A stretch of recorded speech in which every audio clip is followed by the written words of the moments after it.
ಎಲ್ರಿಗೂ ನಮಸ್ಕಾರ. ಇವತ್ತಿನ ಈ ವಿಡಿಯೋಲಿ ನಾವು ಇಫ್ ಎಲ್ಸ್ ಕಂಡೀಷನಲ್ ಸ್ಟೇಟ್ಮೆಂಟ್ಸ್ ಬಗ್ಗೆ ತಿಳ್ಕೊಳ್ಳೋಣ. ಕಳೆದ ವಿಡಿಯೋಲಿ ನಾವು ಇಫ್ ಕಂಡೀಷನಲ್ ಸ್ಟೇಟ್ಮೆಂಟ್ಸ್ ಯೂಸ್ ಮಾಡ್ಕೊಂಡು ಏನೋ ಒಂದು ಅರ್ಥ ಮಾಡ್ಕೊಂಡಿದ್ವಿ ಅಂದ್ರೆ ಇಫ್ ಅಲ್ಲಿರೋ ಒಂದು ಕಂಡೀಷನ್ ಟ್ರೂ ಆದ್ರೆ ಮಾತ್ರನೇ ಅದರಲ್ಲಿರೋ ಬಾಡಿ ಎಕ್ಸಿಕ್ಯೂಟ್ ಆಗುತ್ತೆ. ಫಾಲ್ಸ್ ಆದ್ರೆ ಅದೇನು ಮಾಡ್ತಾನೆ ಇಲ್ಲ. ಕಳೆದ ವಿಡಿಯೋ ನಾವು ಹಾಗೆ ಏನ್ ಮಾಡಿದ್ವಿ, ಹೇಗೆ ಇದನ್ನ ಟ್ಯಾಕಲ್ ಮಾಡೋದು, ಹೇಗೆ ಇದನ್ನ ನಾವು ಒಂದು ಸರಿಪಡಿಸ್ಬೋದು ಅನ್ನೋದು ಮುಂದಿನ ವಿಡಿಯೋಲಿ ಹೇಳ್ತೀನಿ ಅಂತ ಹೇಳಿದ್ದೆ. ಈ ವಿಡಿಯೋಲಿ ತಿಳ್ಕೊಳ್ಳೋಣ. ಇಫ್ ಅಲ್ಲಿ ಬರ್ದಿರೋ ಒಂದು ಕಂಡೀಷನ್ ಏನಾದ್ರೂ ಫಾಲ್ಸ್ ಆಯ್ತು ಅಂದ್ರೆ ನಾನು ಏನ್ ಮಾಡ್ತೀನಿ, ಟ್ರೂ ಆಯ್ತು ಅಂದ್ರೆ ನಾನು ಏನ್ ಮಾಡಬಲ್ಲೆ, ಈ ಒಂದು ಎಂಟೈರ್ ಆಕ್ಟಿವಿಟಿನ ನಾವು ಹೇಗೆ ಪೈಥಾನ್ ಕೋಡ್ ಮುಖಾಂತರ ಹೇಳೋದು ಅನ್ನೋದೇ ಇವತ್ತಿನ ಈ ವಿಡಿಯೋದ ಡಿಸ್ಕಷನ್. ಏನಪ್ಪಾ ಇದು ಸಿಂಟ್ಯಾಕ್ಸ್ ನೋಡಿ ಹೀಗೆ ಹೋಗ್ತದೆ. ಆವಾಗ್ಲೇ ಹೇಗಿತ್ತು, ನಮ್ಗೆ ಇಫ್ ಅನ್ನೋ ಒಂದು ಕಂಡೀಷನ್ ಇತ್ತು.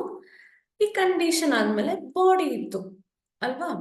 ಈ ಕಂಡೀಷನ್ ಏನಾದ್ರು ಟ್ರೂ ಆದ್ರೆ ಮಾತ್ರನೇ ಈ ಬಾಡಿ ಎಕ್ಸಿಕ್ಯೂಟ್ ಆಗ್ತಿತ್ತು. ಅದೇ ಕಂಡೀಷನ್ ಫಾಲ್ಸ್ ಆಗಿದ್ರೆ ಒಂದು ಬ್ಲಾಂಕ್, ನಮಗೆ ಏನ್ ಕಂಪ್ಯೂಟರ್ ಏನು ಇಂಟರ್ಪ್ರಿಟರ್ ಏನು ಮಾಡ್ತಾನೆ ಇಲ್ಲ, ಅಲ್ಲಿಗೆ ನನ್ನ ಎಕ್ಸಿಕ್ಯೂಷನ್ ಸ್ಟಾಪ್ ಮಾಡ್ತಿದೆ.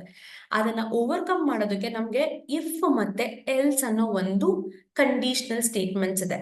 ಹೇಗಪ್ಪ ಅಂದ್ರೆ ಇದು ಇಫ್ ಅನ್ನೋ ಒಂದು ಕೀವರ್ಡ್ ಮುಖಾಂತರ ಸ್ಟಾರ್ಟ್ ಆಗುತ್ತೆ.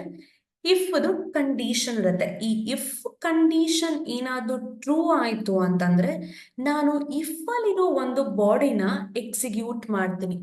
ಅದೇ ನನ್ನ ಇಫ್ ಕಂಡೀಷನ್ ಏನಾದ್ರೂ ಫಾಲ್ಸ್ ಆಯ್ತು ಅಂತ ಅಂದ್ರೆ ನಾನು ಎಲ್ಸ್ ಅಲ್ಲಿರೋ ಬಾಡಿನ ಎಕ್ಸಿಕ್ಯೂಟ್ ಮಾಡ್ತೀನಿ.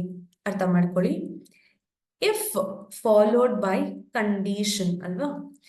ಈ ಕಂಡೀಷನ್ ಏನಾದ್ರೂ ಟ್ರೂ ಆಯ್ತು ಅಂದ್ರೆ ನಾನು ಇಫ್ ಬಾಡಿ ಏನಿದೆ ಅದನ್ನ ಎಕ್ಸಿಕ್ಯೂಟ್ ಮಾಡ್ತೀನಿ. ಅದೇ ಇಫ್ ಕಂಡೀಷನ್ ಏನಾದ್ರೂ ಫಾಲ್ಸ್ ಆಯ್ತು ಅಂತ ಅಂದ್ರೆ ನಾವು ಎಲ್ಸ್ ಬಾಡಿನ ಎಕ್ಸಿಕ್ಯೂಟ್ ಮಾಡ್ತೀವಿ. ಈ ರೀತಿ ಟ್ರೂ ಆಯ್ತು ಅಂದ್ರೆ ಇಲ್ಲಿ ಎಕ್ಸಿಕ್ಯೂಟ್ ಮಾಡ್ತೀವಿ, ಫಾಲ್ಸ್ ಆಯ್ತು ಅಂದ್ರೆ ಈ ಬಾಡಿನ ಎಕ್ಸಿಕ್ಯೂಟ್ ಮಾಡ್ತೀವಿ. ಅದೇ ಇಲ್ಲಿ ತಗೊಳ್ಳೋಣ. ಒಂದು ಎಕ್ಸಾಂಪಲ್ ಇದೆ. ಏನಪ್ಪಾ ಅಂದ್ರೆ ಎಕ್ಸ್ ನ 5 ಅಂತ ಇನಿಷಿಯಲೈಸ್ ಮಾಡಿದೀವಿ. ಚೆಕ್ ಮಾಡ್ತಿದೀವಿ ಏನು ಎಕ್ಸ್ ಈಕ್ವಲ್ ಟು 5 ಅಂತ. ಏನಪ್ಪಾ ಇದೆ 5 ಎಕ್ಸ್ ಅಲ್ಲಿ 5 ಇದೆ. 5 ಈಕ್ವಲ್ ಟು 5. ಈಗ ಹೇಗೆ ಇದರ ಅಂಡರ್ಸ್ಟ್ಯಾಂಡಿಂಗ್ ಪ್ರಕಾರ ಏನಂದ್ರೆ ಇಫ್ ಅನ್ನೋ ಒಂದು ಕಂಡೀಷನ್ ಅಂದ್ರೆ ಇಲ್ಲಿ ಏನು ಕಂಡೀಷನ್ ಬರ್ದಿದ್ದೀನಿ ಅದು ನನಗೆ ಟ್ರೂ ಆದ್ರೆ ನಾನು ಈ ಬಾಡಿನ ಎಕ್ಸಿಕ್ಯೂಟ್ ಮಾಡ್ತೀನಿ. ಏನು the if condition is true. ಅದೇ ಎಕ್ಸಾಂಪಲ್ ತಗೊಳ್ಳಿ, ಎಕ್ಸ್ ಇಸ್ ಈಕ್ವಲ್ಸ್ ಟು 6 ಇತ್ತು ಅಂತ. ಅವಾಗ ಏನಾಗ್ತಿತ್ತು ನಮ್ಗೆ, ಎಕ್ಸ್ ಇಸ್ ಈಕ್ವಲ್ಸ್ ಟು 6 ಇತ್ತು. ಅವಾಗ ಏನಾಗ್ತಿತ್ತು 6 ಈಕ್ವಲ್ ಟು 5. ಈ ಒಂದು ಕಂಡೀಷನ್ ಫಾಲ್ಸ್ ಅಲ್ವಾ. ಆಗ ನನಗೆ ನನಗೆ ಎಲ್ಸ್ ಬಾಡಿ ಎಕ್ಸಿಕ್ಯೂಟ್ ಆಗುತ್ತೆ. ಅಂದ್ರೆ ಎಲ್ಸ್ ಕಂಡೀಷನ್ ಗಾಟ್ ಎಕ್ಸಿಕ್ಯೂಟೆಡ್. ಯಾಕೆ, ನನ್ನ ಒಂದು ಇಫ್ ಕಂಡೀಷನ್ ಫಾಲ್ಸ್ ಆಯ್ತು ಅಂತ. ಅದೇ ರೀತಿ ಹೋಗುತ್ತೆ. ಇಫ್ ಕಂಡೀಷನ್ ಟ್ರೂ ಆದ್ರೆ ಇಫ್ ಬಾಡಿ,